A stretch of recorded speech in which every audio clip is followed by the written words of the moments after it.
Welcome back to the Shark Scale, and today's shark movie is Malibu Shark Attack. Oh, it's an interesting one. Malibu, right here in California on the west, and well, it's got a shark attack from some interesting sharks. Let's just leave it at that. We've never seen a shark movie with this kind of sharks in it. So let's just get right into it.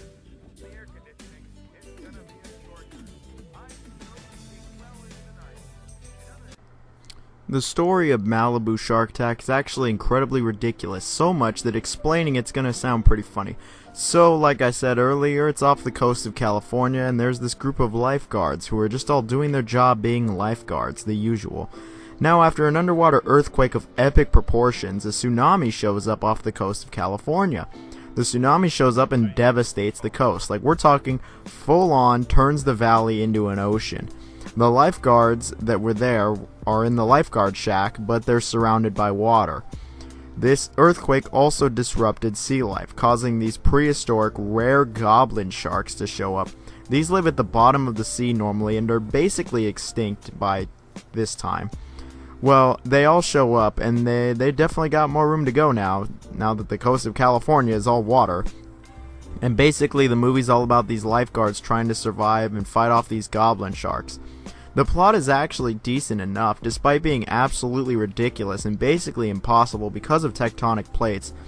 But they still made it decently believable, I guess, that it could happen. Goblin sharks showing up, it's like, probably not. That's probably not gonna happen. I'm pretty sure goblin sharks are borderline extinct. They even talk about that in the movie.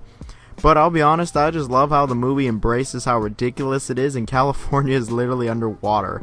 I think the plot isn't amazing or anything, but it more than gets the job done, and I liked it at the very least. Also, goblin sharks.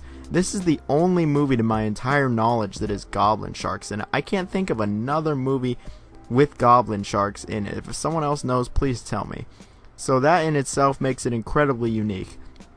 It is also kind of sad that we've gotten to the point now where we have to use goblin sharks because regular sharks have been so overplayed, but these goblin sharks are hideous and are actually pretty scary in real life.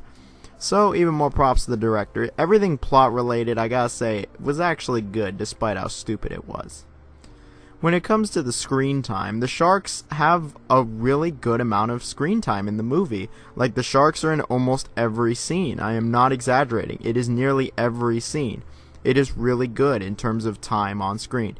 So often that it's like the sharks are in the beginning of a movie, they're a little bit in the middle of the movie, and they're usually in the end. But no, not in this movie. They are legitimately in almost every scene after the 10-minute mark. I was pretty impressed with how often they were on screen. It's quite refreshing, like where the sharks are actually just there, like the whole movie. It's like I came to see the sharks, and they're here in spades. And they're all goblin sharks. You never see a regular shark in the whole movie. So that was a big risk by the director, and he definitely took the risk, or she.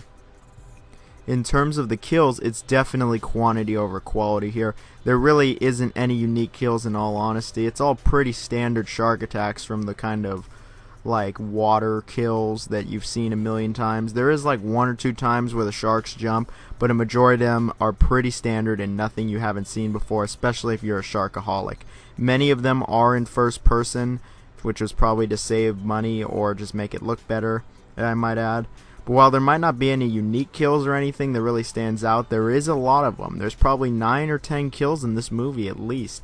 I was quite impressed with the amount as opposed to the quality. There are some that are also, I'm pretty sure, are funny, like intentionally. Maybe not, but they were still funny. But when it comes to the kills, it may not be the most original or amazing, but if you want to see people get killed by the shark, you'll be pleased here, that's for sure. You got that in spades. In terms of the CGI, the goblin sharks, I'll be honest, they look pretty bad even when it came out. The CGI just looks super fake for the most part. They did not use practical effects at all, and I would have liked to have seen practical effects because these goblin sharks just look pretty horrible. If I can give it any credit, this is the only CGI render of a goblin shark literally ever. I've yet to find another 3D model render of a goblin shark. There might be one in the Sharknado movies now that I think about it, but this is the main shark of this movie. So while it was bad, really. It was bad. It was unique, at least. And last, we come to the acting. It was okay. It's not great. Some people are definitely worse than others, but it wasn't totally like, oh, this is really horrible bad. There were a couple people, and they're like, yeah, they're okay. However, there's this one blonde girl who is pretty horrible throughout it. Like, throughout a majority of the movie, she's in it, and she's obnoxious in almost every scene. There's one or two scenes where she is screaming for what feels like forever, and I was really just not having it and getting real sick of her.